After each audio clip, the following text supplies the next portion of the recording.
Salut, nouvelle vidéo, changer de vie, vivre à la campagne. Aujourd'hui on va parler du stress. Comment gérer le stress? Comment gérer son stress? Comment y faire face? Venez avec moi, je vous emmène, c'est parti. On en discute. Le stress, tout le monde s'en doute, c'est mauvais pour la santé. Ça nuit à la longévité. Donc autant trouver des techniques pour y faire face. Le stress, tout le monde y est confronté. Un bébé est confronté au stress. On dit que les bébés sont des éponges par rapport à ce qui se passe dans leur environnement. Les enfants, les adolescents connaissent le stress quand ils passent des examens, des contrôles. Les adultes sont soumis au stress, évidemment. Les personnes âgées, quand elles ont des difficultés de santé, aussi connaissent le stress. Tout le monde y est confronté à un moment ou à un autre.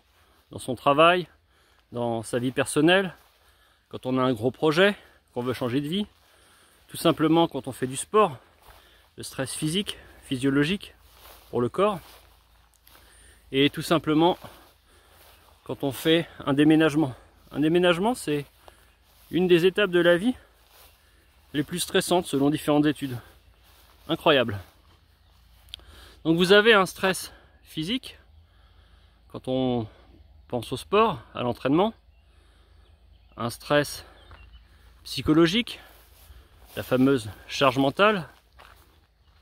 Concrètement, on a beaucoup de tâches à accomplir en peu de temps. Ou alors, on a beaucoup de problèmes à gérer en même temps. Souvent, le stress, c'est associé à une peur d'échouer, de ne pas réussir. Ça peut être aussi une peur de mourir, une peur pour sa santé. Qu'on pense à une personne âgée qui apprend qu'elle est gravement malade, ou quelqu'un qui en ville est soumis à une agression, ou alors un soldat sur la ligne de front. Tout le monde est concerné par le stress. On peut être inquiet pour un proche malade. Alors, la première technique pour faire face au stress, c'est d'agir sur sa respiration, de respirer profondément. On souffle lentement, comme à travers une paille. On inspire lentement, longuement, pour gonfler son ventre. C'est ce qu'on appelle la respiration ventrale. J'ai fait une vidéo sur le sujet de la respiration, je vous la mettrai en lien. Plus simplement et plus immédiatement, vous pouvez respirer profondément face à une situation stressante, mais vous pouvez aussi tout simplement crier. Le cri a quelque chose de libérateur. On le voit dans les sports de combat. Pour exprimer un maximum de puissance, les athlètes crient à l'impact. Que ce soit boxe thaï, karaté Shotokan, boxe, MMA, vous sentez un souffle qui devient un cri. Simplement le cri de la victoire.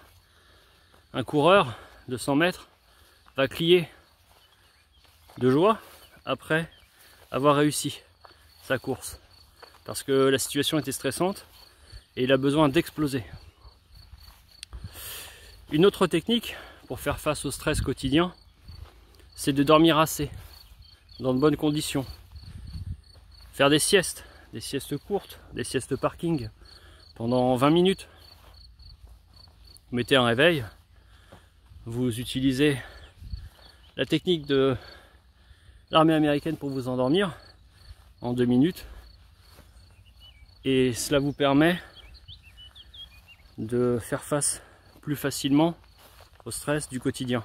J'ai fait une vidéo sur le sommeil, comment s'endormir rapidement, je la mettrai aussi en lien. Une troisième technique pour faire face au stress, c'est tout simplement de régler ses problèmes.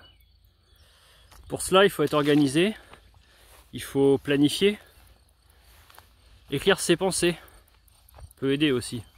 C'est ce qu'on appelle en développement personnel le journaling. Aussi, vous pouvez déléguer des tâches, vous répartir le travail en couple, en famille, avec vos amis.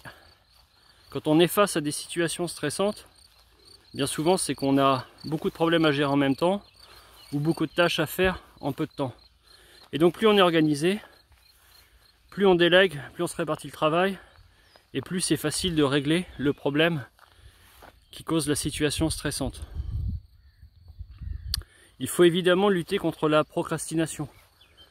Bien souvent on est stressé parce qu'on n'avance pas, mais on n'avance pas souvent parce qu'on procrastine. J'ai fait une vidéo sur le sujet de la procrastination, je vous la mettrai en lien.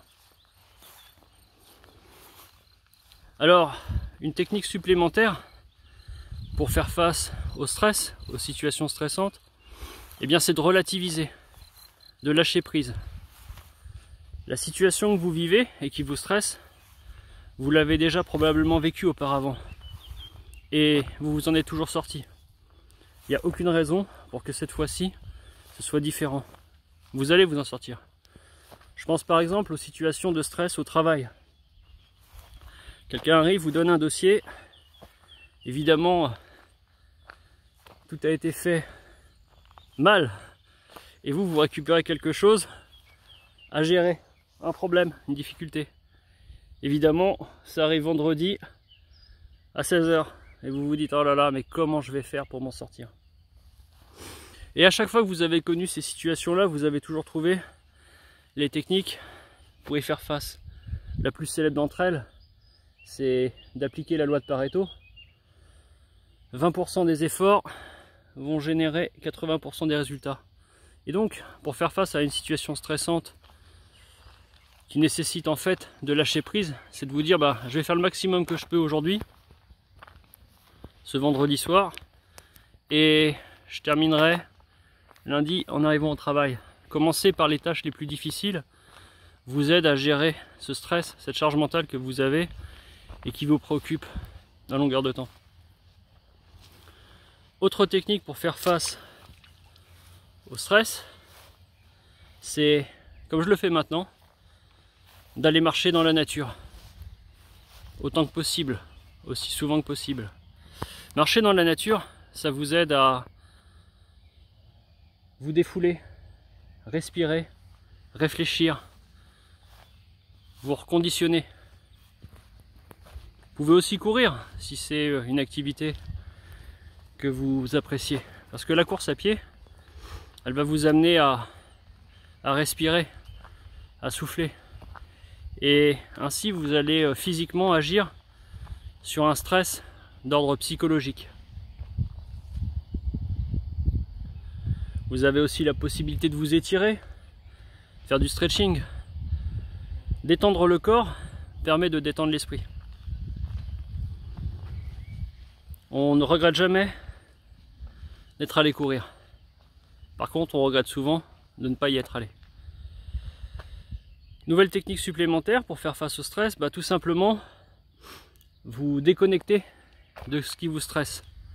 Bien souvent, il s'agit des réseaux sociaux, des actualités toxiques, des écrans, du travail. À un moment, il faut dire stop à tout ce qui vous fait du mal, tout ce qui vous stresse. Et pour cela, éteindre le téléphone portable, c'est souvent la meilleure chose à faire. J'ai fait une vidéo sur les personnes toxiques et les actualités négatives, je la mettrai aussi en lien. Alors, concernant le stress physique, celui qui est lié à l'entraînement, c'est nécessaire pour progresser, gagner du muscle, être plus endurant, être plus rapide, plus fort.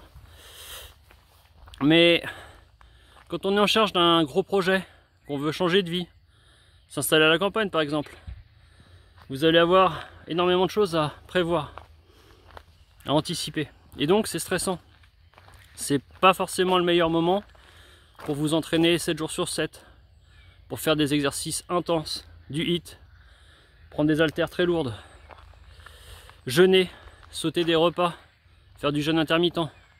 Tout ça, ce sont de bonnes techniques, de bonnes pratiques au quotidien. Mais dans les périodes chargées de votre vie, il faut évidemment